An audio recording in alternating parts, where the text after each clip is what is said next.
Hello, everybody. Welcome to another segment of the Pivoted Success Podcast.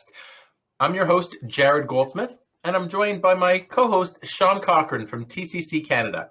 Today, we're very pleased to be welcoming Paula Hopkins from Invest Ottawa. Paula, thank you so much for joining us today. Thank you so much for having me. So, Paula, let's start off with a little housekeeping. Let's talk about some background. Who are you, and what's Invest Ottawa all about, please? Yeah, absolutely. Well, as you know, as you said, I'm Paula Hopkins, and I'm the senior manager of the entrepreneurship team at Invest Ottawa. And Invest Ottawa is an economic development agency facilitating economic growth and job creation in the city of Ottawa. And we have different programs under our venture development and global expansion teams that actually help support businesses. So essentially, we help businesses either start or grow. You know, so often we hear from small businesses that there are no resources. And you have quite a team available, helping people scale up and start up and business plan writing and social media and all this. Can you talk a bit about some of the, the resources that Invest Ottawa offers to help people launch businesses? Yeah, so we have a number of different teams at Invest Ottawa. And so depending on the team, we all have different programs and services related to the sector that we focus on. And so we have our global expansion team that really helps our businesses go global and also helps bring business from out of country into Ottawa to help develop like I said, our economic growth. The other teams there, we have teams that focus on technology-based businesses. So those disruptive type, new innovation, we've got support for them.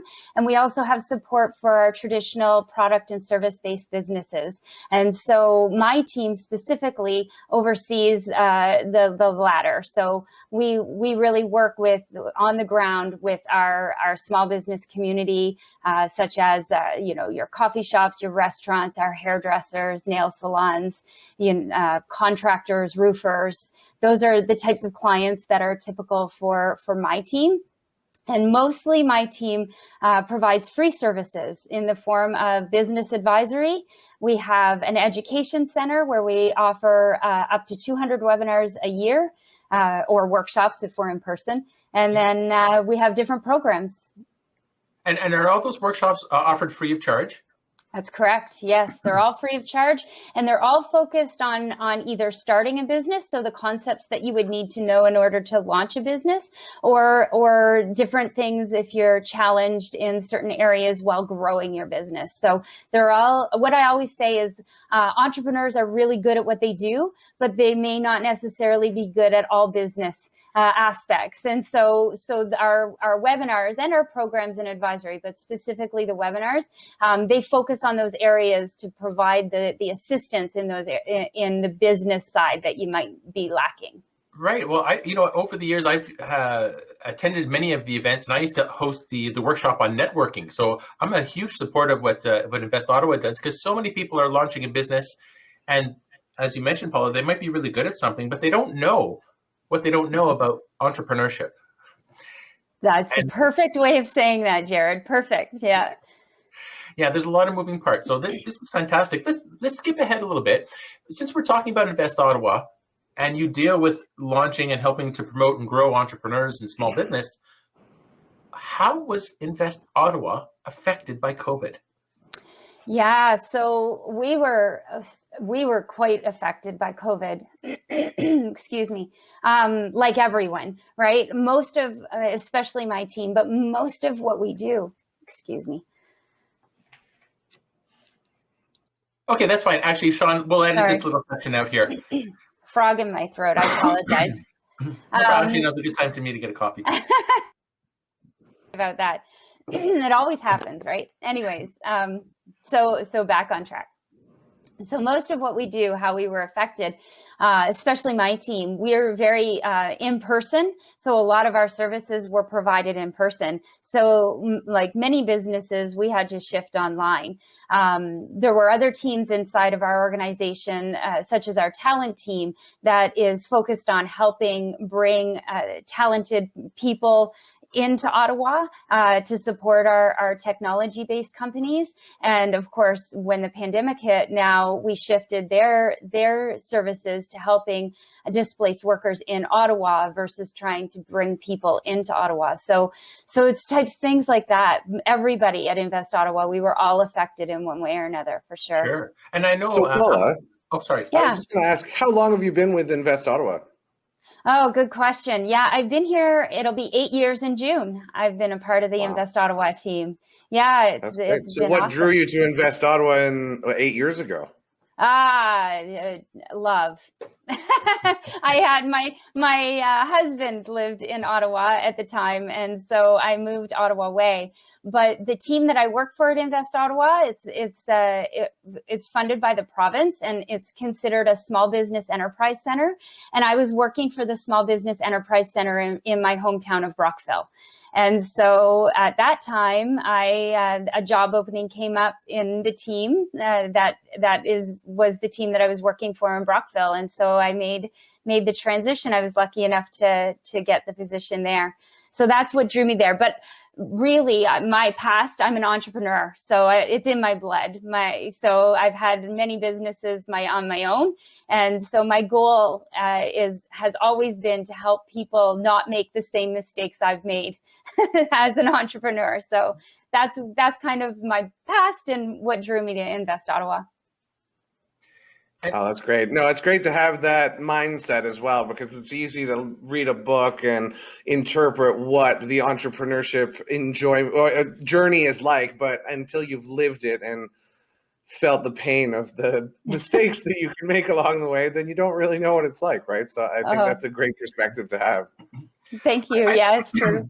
There's an analogy that I used to say years ago was, a little bit of warfare. Who would you rather follow through the trenches? The grizzled old sergeant who's been there for 3 years, or the new lieutenant right out of West Point who doesn't know anything? So having the experience as an entrepreneur is so valuable because you understand the throes and the issues that many of us are going through while we're launching. So yeah. Yeah. Paula, let's talk about you personally. How were you affected by COVID?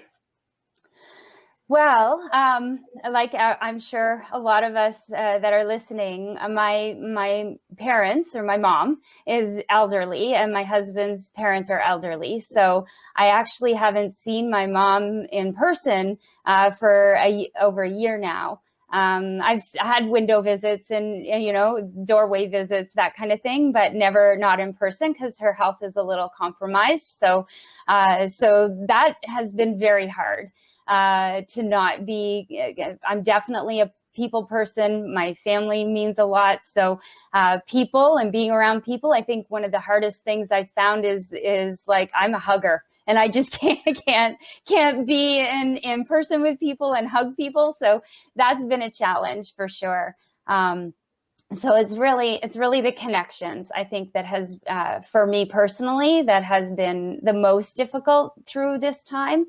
My husband and I are lucky. We live in the country, so we have a lot of land, and so being stuck inside isn't an issue for us, which we're super fortunate for. But that I think it's more the connections, I think, that has been the hardest. Right. So, Paula, as you were sort of experiencing that mid-March panic that everybody else did, what was it that your team did internally to be able to sort of pivot and get into action in this virtual world that we've all been just suddenly thrown into? Yeah. So my entrepreneurship team, I'll speak specifically to them, and I can address the overall organization as well if you wish. But my team specifically, because we are more client facing than any of the other teams, we had always had in the back of our mind that one day we'll offer our workshops virtually, right? We'll eventually get a platform for webinars and do things differently. And literally within a week, we had to move everything online. So we had to source a platform, we had to get it implemented, we had to learn it, and then get our speakers all up to date, and then get the ball rolling again. So I would say within a week to week and a half, we had all of our webinars online. We shifted all of our advisory services online to virtual, and we also ended up we were right in the middle of starting to launch one of our programs. We have a youth entrepreneurship program that we run over the summer, and so we had to turn that program into a virtual online program as well. So those were like every piece of my side of Invest Ottawa just had to completely shift the delivery method. So that's personally for me how it's affected. And I know that the Digital Main Street initiative, I've been one of the ambassadors for a long time. Can you talk a little bit about how that is helping entrepreneurs in Ottawa? We are so thankful for that program.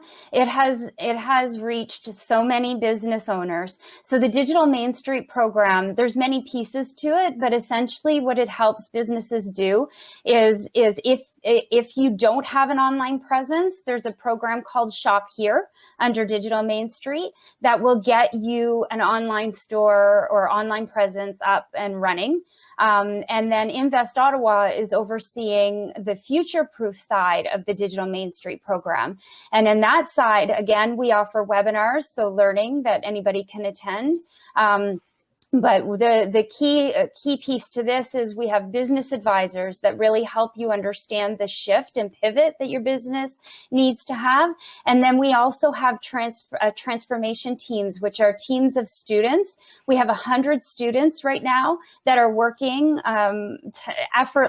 tirelessly on helping our businesses improve their online presence. So whether they need logo refreshes or they need ad campaigns or setting up a campaign, understanding what that is, all of those different things that are more technical in nature, our teams will just do it. And again, these programs are all free for entrepreneurs. So we've had so many success stories come from that program. So the Digital Main Street program is a phenomenal. If those on the call or listening have not heard of the program, visit Invest Ottawa's website and check it out, or send me a personal email, because I'd be more than happy to help guide you.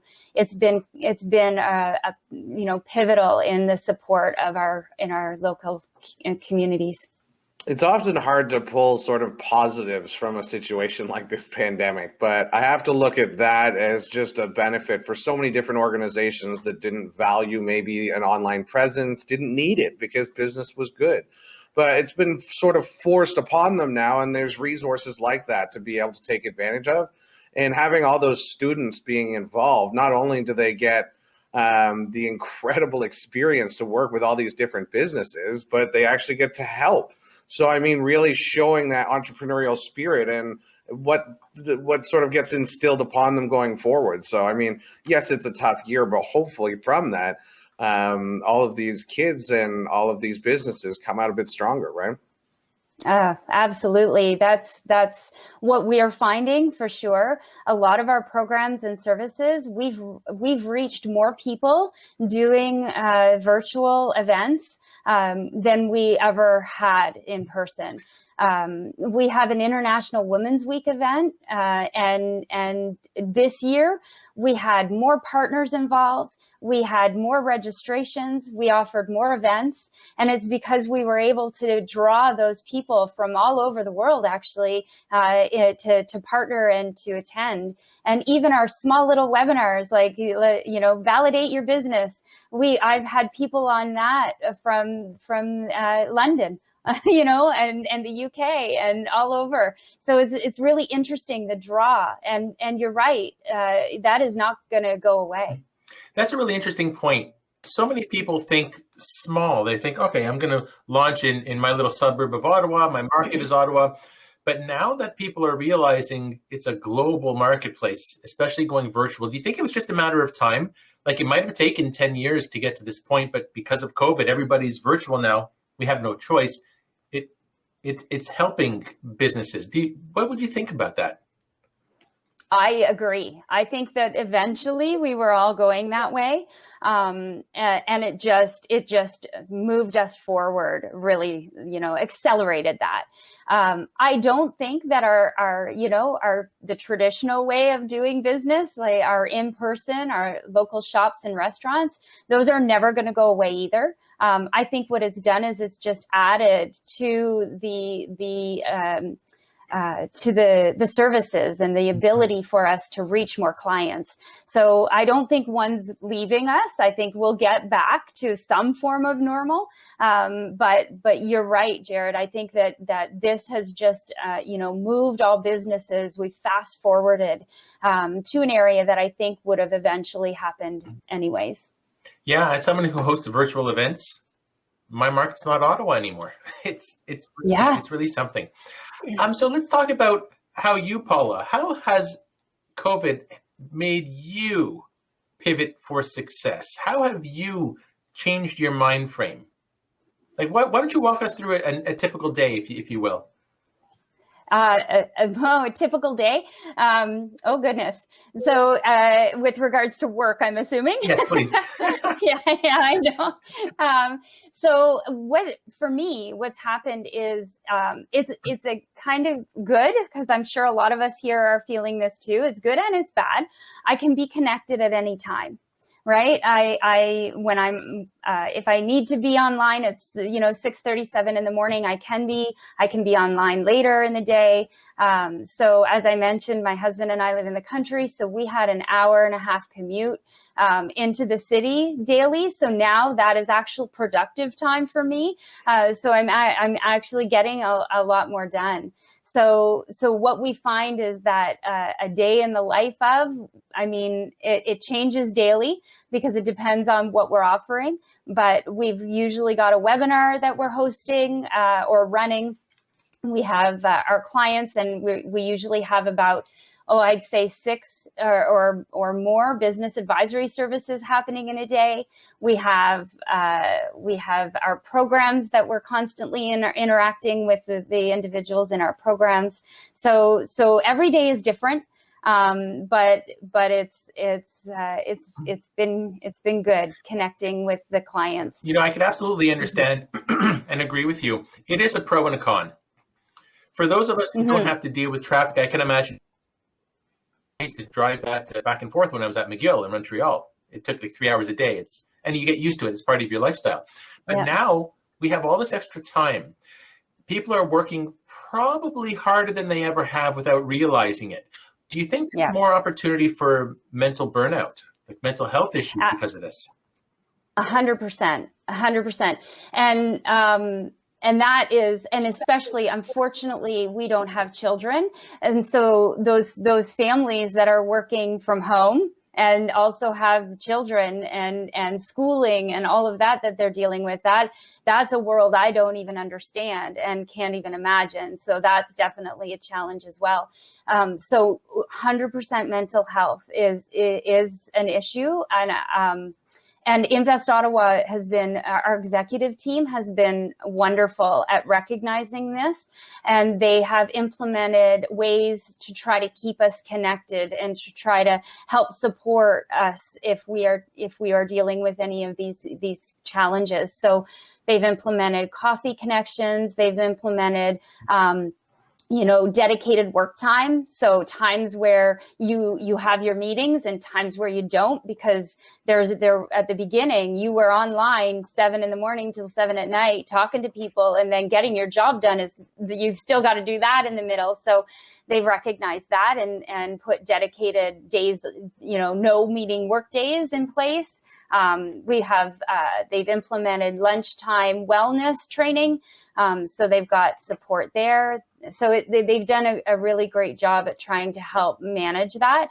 But again, it's not easy, and everybody will deal with it in different ways, and they all have different situations. But I could go on about the mental health side, because it is definitely, these times are challenging for people and in different ways. Why don't you explain a little bit more about how it is affecting entrepreneurs? We have a bit of time.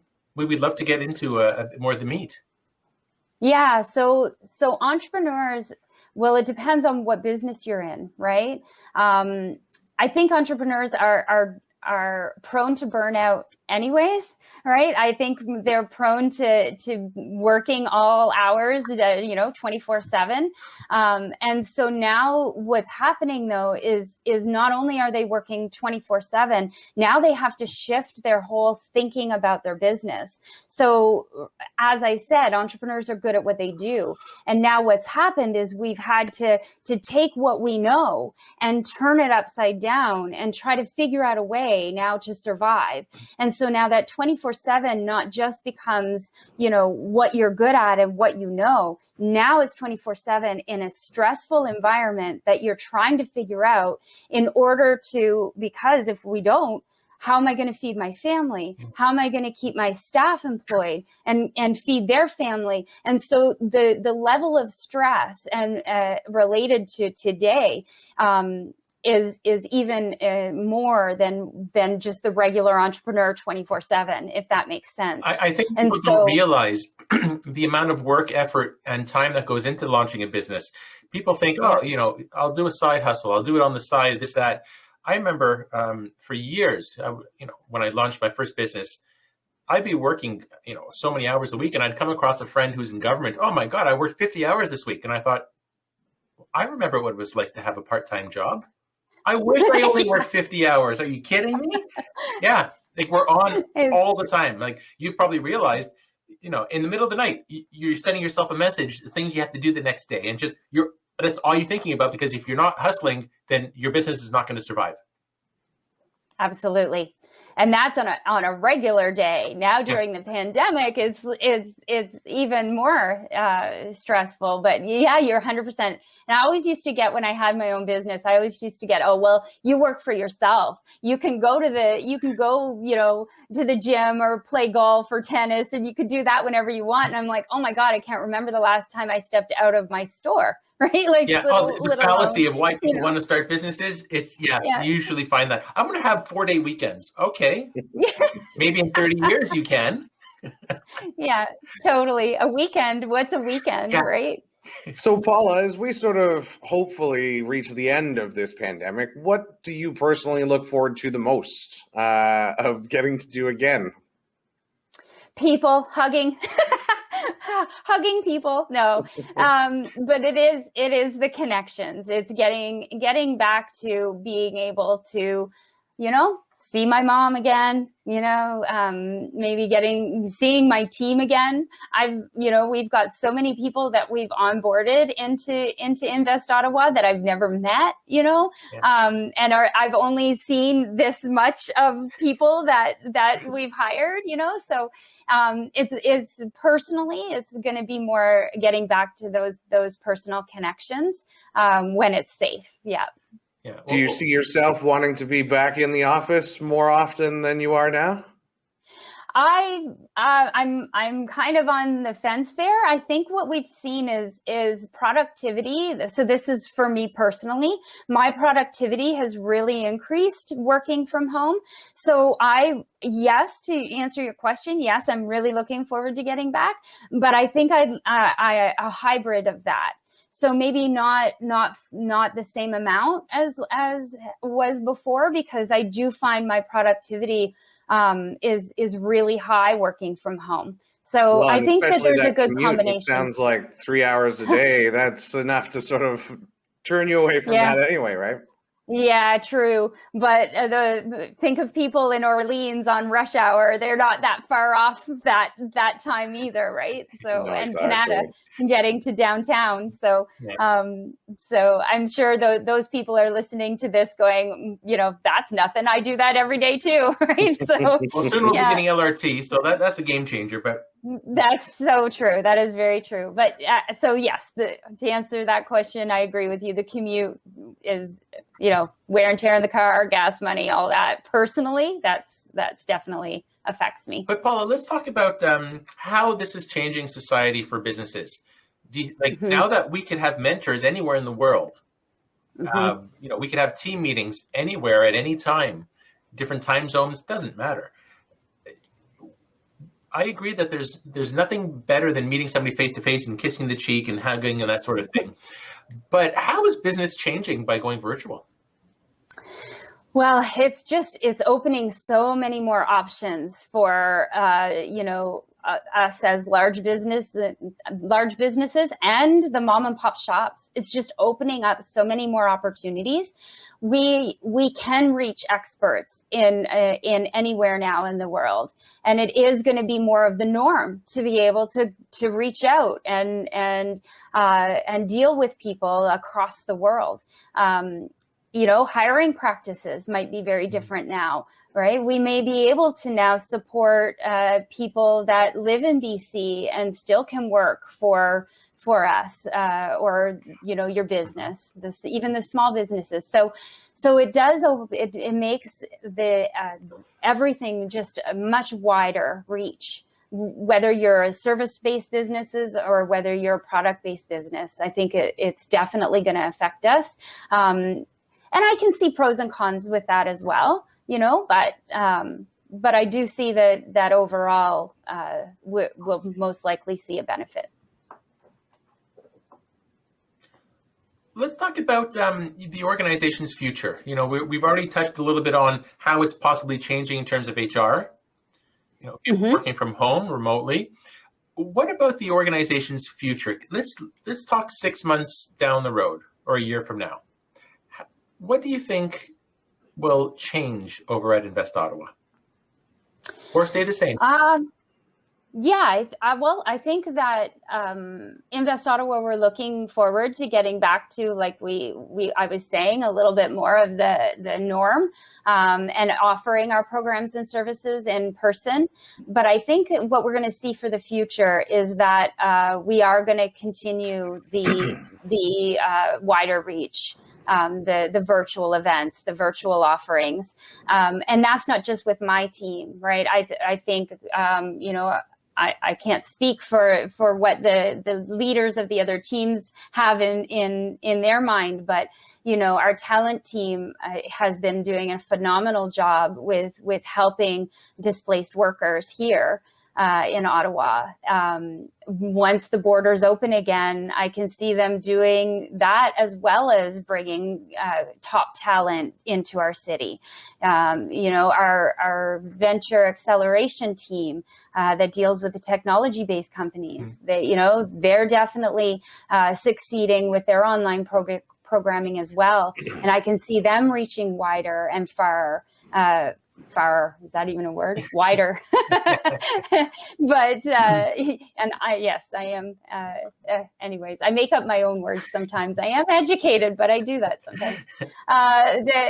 They do, like, I can see definitely their programming staying and online, and same with myself. The other thing that we're seeing that has been a huge focus, and even more now that we are virtual, is our DEI programming. So diversity, equity, inclusion. We're seeing that is a real focus for us, and we're developing more programming. We've seen more of an uptake now that we're virtual, in being able to support some of our equity seeking groups. And so I see that when we're back in person, as well as staying virtual, that our programming alone is just going to grow. So we're going to be offering a lot more programming to support all types of businesses in all types of areas, right? Yeah, that's such a growing area. It has been for years, but the whole concept of going on social media and having a presence, let's talk about somebody starting a business. They may, prior to COVID, may not have even considered promoting on LinkedIn or Facebook or Twitter, depending on the nature of their business. But now, would you say that those who don't probably won't have a business? Like, it is that essential? I think social media is absolutely essential. Absolutely. The thing that I find most entrepreneurs might might struggle with is choosing the wrong platform for their business. And that's where the struggle is. So when we say social media is absolutely essential, then we see some entrepreneurs, like you said, they'll be on LinkedIn, they'll be on Instagram, they'll be on Facebook, they'll be on Twitter and TikTok and all, and then they get lost in that. Right. So it's making sure that you are, figuring out where your clients are, and then using that platform the best you can, instead of trying to spread yourself too thin across social media, because social media can be a beast and it can be a job in its own. So picking the proper platform, and that's where I found, like, our advisors at Invest Ottawa, that's what I find that they've been really helping consult businesses on the, where does that target market sit? And even though we've heard a lot about TikTok and that's really awesome, that, if you're, you deal with seniors, that's not, you don't go there, right? So it's just figuring out what social media platform is the best. But you're absolutely right, Jared. It is essential. We've even had businesses that haven't even had websites that have come to us. And so now, if you're not, get that website up, if you don't have a website, back, a while ago, that probably was okay, especially, if you were even in a rural area, because people know people. But now if you're not online, that's, it's challenging. It's going to be if you're not. But that was a long answer to your question. No, that's an important. Well, that's great. Paul, I was just going to ask, for students coming out of school looking to start their own business, you guys offer a special program called the Summer Company Program, do you not? We do. So I have to admit that I don't want to date myself too badly, but I think it was 2004, coming out of university, I was a participant of the Summer Company Program. So nice. it's been 16, 17 years, but that was my first experience sort of coming back to Ottawa from school and trying to figure things out. And I loved that there was a program like that to sort of help people launch their business. And I can only imagine how that's evolved over the last sort of 15 years. Oh my gosh. Well, wow. I should have you come in and talk to our summer company students then. It is, that's one of my favorite programs, in all honesty. It's in its 21st year. And you're right, that program is to really help entrepreneurs figure out what it's like to run a business. And I'm sure, you do it, you run it. They open a business and they work it all summer, and we provide the training and the mentoring behind it. Jared, you've been a mentor for many, many years in that program as well. So yes, anything that program, I hope, stays around for years to come, because it is essential. And I've had young people in that program, and at the end of the program, they look at me and they'll say, "You know what? I'll never do this, and I'll never do this again." And I look at that and say, "Success." Right? Absolutely. How many people use their savings and then get into it and think, what have I done? And so we've helped at that young age either inspire and spark, light that fire for those ones that are really going to be the true entrepreneurs. And then those others that think that it's what they want, figuring out that it's not, that just makes them a better employee, right? So it's an amazing program. Yeah, I love that program. That's such a great contrast too that you mentioned, because people do have this pie in the sky sort of view of what being an entrepreneur can be. So, I mean, you work 2-3 days a week, you make a bunch of money, you got a mansion, nice car, everything's great. But the reality sometimes is definitely not that, certainly not in the beginning stages. So to give that sort of early experience to students to be able to be like, wow, I do not want any of that responsibility or any of those headaches. It's such a great sort of shake to the head to at least get people on the right track before they go and, like you said, invest their life savings into something that they end up just hating. Yeah. I'm sure there's statistics out there that most entrepreneurs have high blood pressure because they're stressed all the time, thinking, how am I going to make payroll? If we lose a big client, I can't pay my staff, or how do we pay our rent this month? And all these things that employees have no idea what goes on. Yeah, 100%. Yeah. Yeah, you got that right. Let's talk about some words of wisdom, Paula. What, we're trying to wrap up now, but let's talk about a little bit about words of wisdom for people thinking of launching a business during COVID. Go for it. I mean, right now, I think a lot of us, you mentioned side hustle, Jared, right? This is it's called the gig economy, right? Get those side hustles, figure it out. We offer workshops. I think our first webinar on understanding what a side hustle is, we had well over 150 people on that webinar. And so, I would say that definitely don't look through rose-colored glasses, as we've all been talking about. Make sure you take your time to educate yourself on what you're doing. Validate your idea before you do anything. Understand what validation is. There's lots of, not just Invest Ottawa, there's other services out there that can really support you in that idea stage as well. So just do your homework, but go for it. I mean, we need small businesses around. So yeah, we are actually looking at developing specific programming around, like, more in-depth programming for people that are looking to start up businesses, because I think that is the way that things are going to go. Once things start to settle and turn a bit, I bet you will see a lot of people looking at entrepreneurship as their next step. So my words of wisdom is don't jump, educate, understand, and then seek advice. There's lots of people out there that can give you advice, and then go for it. It's so nice to see these different sort of government-infused programs to help support not only existing businesses, but people looking to start a new business, and people who potentially have lost their job or been displaced. For somebody looking to sort of move to that next step, what's their best route in terms of getting in touch with Invest Ottawa and accessing these great programs? Yeah.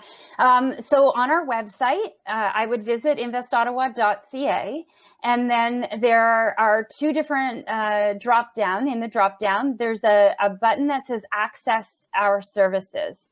And if you click on Access Our Services, that will get you in touch with my colleague that books our business advisory services. So whether you have an idea or you're already in business and you're challenged with COVID, and figuring out how to manage that, that would be the first step.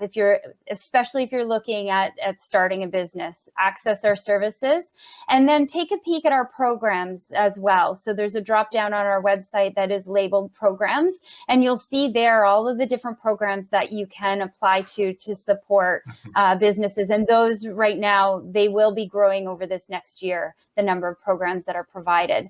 So that would be the step that I would take. Visit investottawa.ca and go that route.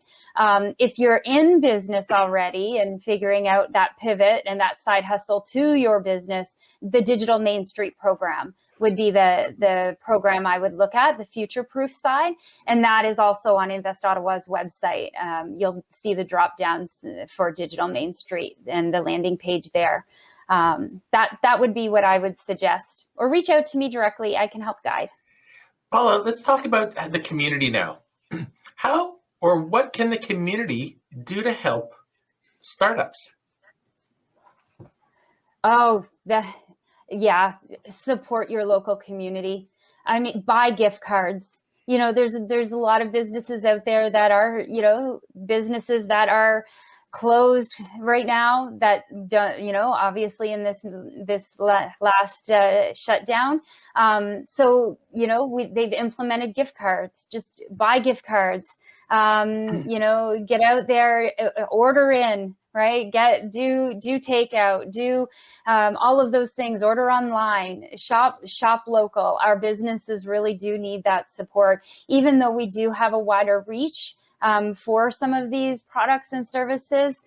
We do want to definitely try to maintain our community and look to find those services within our community. So I would say that, and be kind to each other, because as we've all mentioned, stress levels are so high right now. We're all living a different life. Like, we're all in different situations, and mine is different from yours, and it doesn't make it any better or worse. It's all relative to what we're each going through. So my other thing is just try to be kind to each other, and be kind to our business community, and shop local. Yeah, there's no doubt that we have to stay in business, and as an entrepreneur, some of us might look at this as an opportunity. And those of us who've been in business, well, we have to change to stay in business. And this is what being adaptable and mobile means. So yeah. Thank you so much, Paula. So today on the Pivot to Success podcast, we were very pleased to be welcoming Paula Hopkins from Invest Ottawa. On behalf of my co-host, Sean Cochran from TCC Canada, myself, Jared Goldsmith, thank you so much for tuning in. Paula, thank you so much for sharing some of your wisdom with Invest Ottawa with us. Oh, thanks, Jared and Sean. It's been a pleasure.